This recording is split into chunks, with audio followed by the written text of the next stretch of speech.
This Korean chain of over 200 locations has opened their first spot here in North America. And what they do is they take these gorgeous baby back pork ribs, they slather them with gochujang, and then they cover each individual rib with melty mozzarella cheese. Looks kind of crazy and insane, and I can't wait to try them. I'm gonna be joined by Chef Sang Kim, who knows his way around the Korean food scene here in Toronto.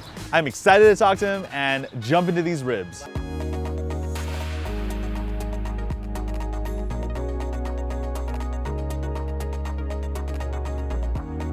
I love Korean food because it's just right in your face. Look at it cooking and let's just dig in. Yeah. Right? That's There's no the waiting. beauty. That's right. Just go.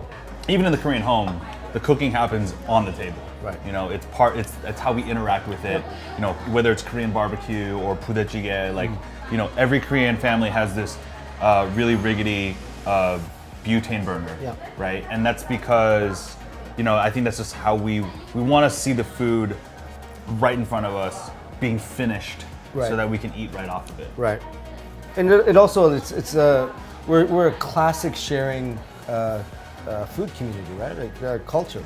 So you want, you know, those kind of things where it's just in the middle of the table and your chopsticks can go into my dish, my spoon can go into your jjigae and all of that stuff. That's really important. And I think, you know, the idea that somehow everything has to be compartmentalized and brought into courses, as we know, is a very Western kind of thing about it. See, this is a little more advanced than other Korean cheese presentations because this is like mozzarella. It's actually become stringy. This ain't no Chuck E. Cheese of ribs and corn, that's for sure. This is so mesmerizing to watch. What's going on right now? Oh, I just mix all the cheese Okay. and wait for the cheese melt. And I will pour the cheese sauce and wrap the ribs. Oh, this is cool. I like how we get a little cutting show here. Oh my gosh. It's so much theater in it, eh? Yes. I think that it makes sense that James Cheeseback Ribs, a Korean chain, brings this to Canada first.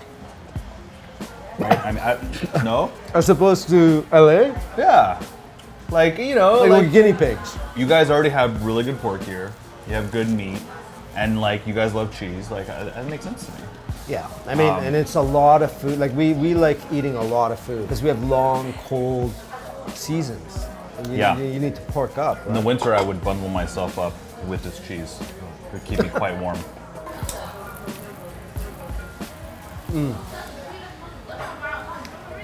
This is so disgustingly good.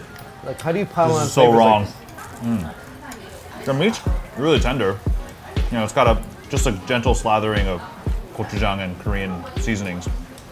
It's good. It's really tender. It's not. There's no smoke to it, which I would like.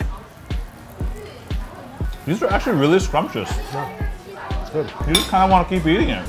It's real. I mean, how can you go wrong with ribs and cheese, right? No.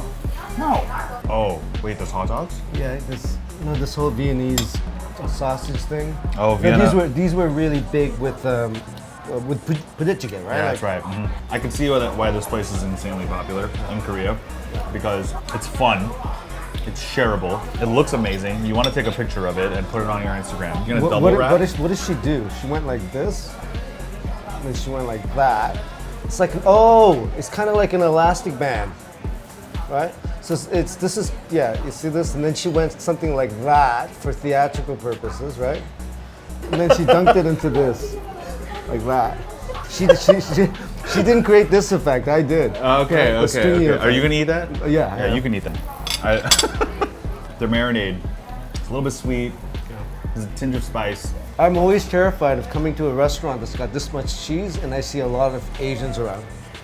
I'm serious. I mean, we're not gonna be hanging out afterwards. No, we better not be, man, because I'm okay. I'm not this place lactose is gonna though. smell very Are you different. lactose? Of course. You're not lactose? No. You've been in LA too long, man. I know, I'm good. My knowledge of Toronto is only like through my family, and I haven't been here for over 20 years. Tell me about the Korean food scene, the Korean community, the restaurants. Koreatown consists of Bloor Street, which we affectionately term as South Korea. And then there is the whole North Korea. We call it North Korea, but, Yeah, but it's really... it's right up along Yonge Street, and it's pretty north of here, right?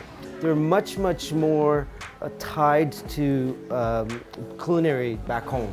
So they would have been chefs, they would have owned restaurants. They know how to run restaurants. That's right. And so it was easy for them to really get set up there. And so you're finding that the food is a little bit more refined. It's less of the same old that you get on Bloor Street, which is that whole... Like home style, bibimbap, kimchi jjigae, that kind of thing. To regional stuff, and also stuff that are starting to fuse now with Western traditions.